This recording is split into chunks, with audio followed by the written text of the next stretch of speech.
Metadata is truly at the heart of Lightroom, considering how extensively it puts metadata to use. Not only is metadata used for familiar tasks such as storing keywords about your images, but also to store settings for the many adjustments you can apply using Lightroom. In this lesson, we'll take a look at how you can update the metadata that provides information about your images. To get started, we'll scroll down on the right panel in the Library module to get to the Metadata pane.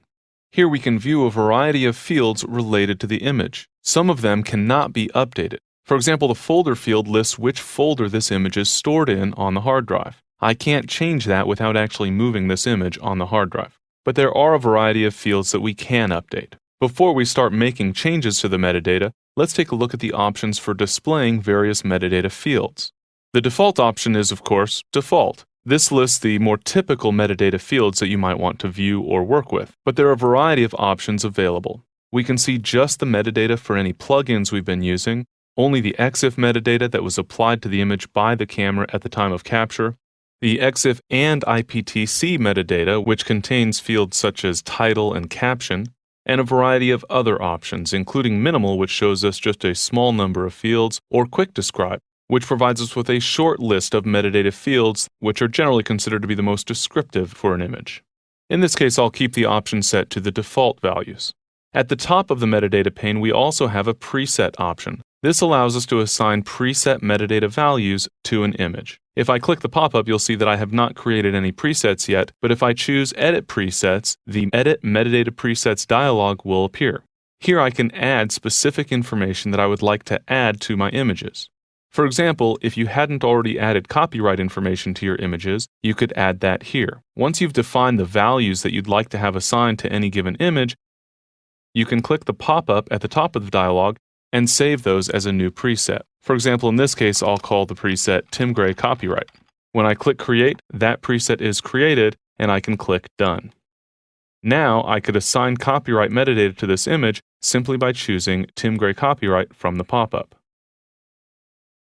I can then scroll through the metadata and add any information that I would like. For example, for title, I might call this White Pelican Feeding, and I could type a caption for this image as well that provides more of a description. Keep in mind that this information can be used later in the slideshow, print, and web modules to automatically add labels to the images that are being shared. It's also possible to copy and paste metadata for images that you want to assign the same information to. For example, here's an image of an egret. I'll go ahead and give this image a title, let's say Egret Portrait.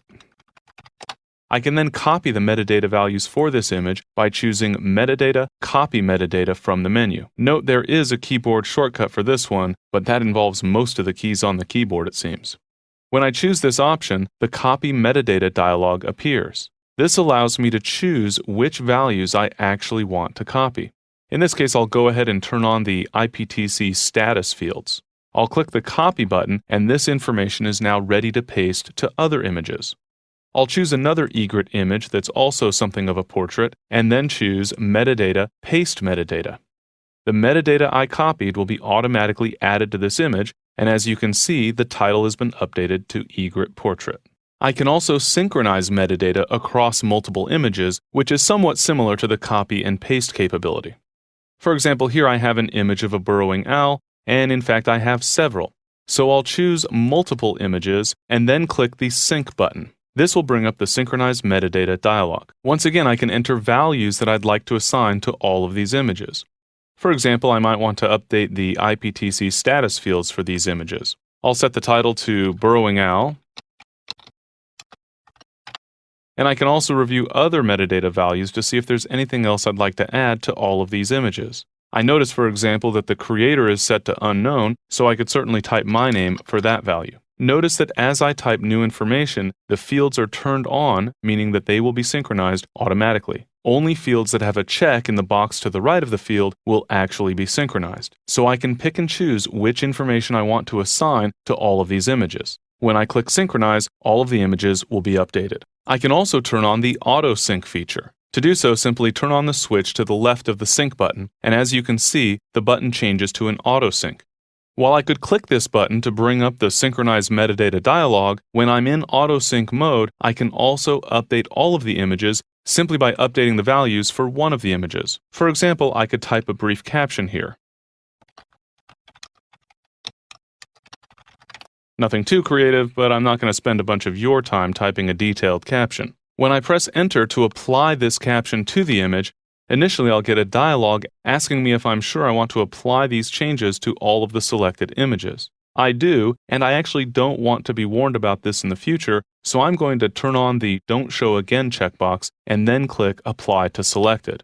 In the future, now that I've turned off that warning, whenever I apply any changes with the auto sync option turned on, the changes will simply be applied without any additional action required. And as you can see in this case, the caption has been assigned to all three of these images. In this case, I'm working with raw captures, and for this catalog, I've left the default setting that changes that I make will not be automatically written out to the XMP sidecar file for these images. As a result, you'll notice that the metadata status shows that this has been changed, but the information has not been written to the sidecar file for these images. That means if I were to browse these images using other software besides Lightroom, I would not see these changes. To update these metadata values in the XMP sidecar file for these photos, I can choose Metadata, Save Metadata to Files. But in this case, I'm actually going to update all of the images that I've been working with. So I'll simply choose Edit, Select All from the menu, or press Ctrl-A on Windows or Command-A on the Macintosh. I can then choose Metadata, Save Metadata to Files, or simply press Ctrl-S on Windows or Command-S on the Macintosh. When I do so, the metadata will be written out to all of the selected files. Notice now that the metadata status on the right panel shows up to date. The metadata for all of these images has now been saved out to the actual files, so if I view the metadata through other software, I will see the current information. While the concept of metadata for your photos is relatively straightforward, the ways you can put metadata to use in your workflow are virtually unlimited. There is a significant amount of information you can review and update, and all of that information is available for organizing and sorting your images.